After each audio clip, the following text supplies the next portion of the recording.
ஒரு காலத்தில் ஒரு சிறிய கிராமம் இருந்தது. அந்த கிராமம் ஒரு காலத்தில் பசுமையாக இருந்தது. வயல்கள் பச்சை நிறத்தில் குலுங்கி, மரங்கள் நிழல் கொடுத்து, காற்றில் மண் வாசனை பரவியிருந்தது. ஆனால் சில ஆண்டுகளாக மழை வரவில்லை.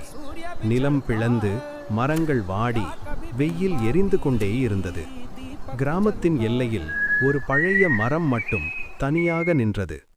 அந்த கிராமத்தில் முத்தையா என்ற வயதான விவசாயி இருந்தார். அவர் தனது வாழ்க்கை முழுவதும் நிலத்தை நம்பி வாழ்ந்தவர். ஒரு நாள் வயலில் நடந்து கொண்டிருந்தபோது தூரத்தில் ஒரு யானை வந்து நின்றது. அது தண்ணீர் தேடி வந்தது போல இருந்தது. முத்தையா அதை பார்த்து இரக்கம் கொண்டார்.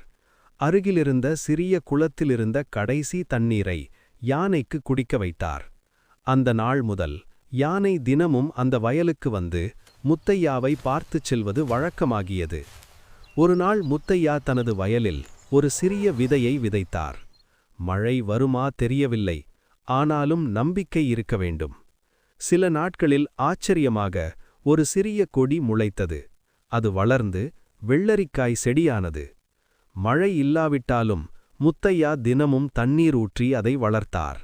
சில மாதங்களில் அந்த வயல் முழுவதும் பச்சை வெள்ளரிக்காய்களால் நிரம்பியது. யானையும் தினமும் வந்து அந்த வயலை சுற்றி நடந்தது. அது அந்த வயலை பாதுகாக்கும் காவலன் போல இருந்தது. முடிவில் அந்த கிராமம் மீண்டும் நம்பிக்கையை கண்டது. முத்தையாவின் சிறிய முயற்சி ஒரு கிராமத்தின் வாழ்க்கையை மாற்றியது. நம்பிக்கை விதைத்தால் வாழ்க்கை முளைக்கும்.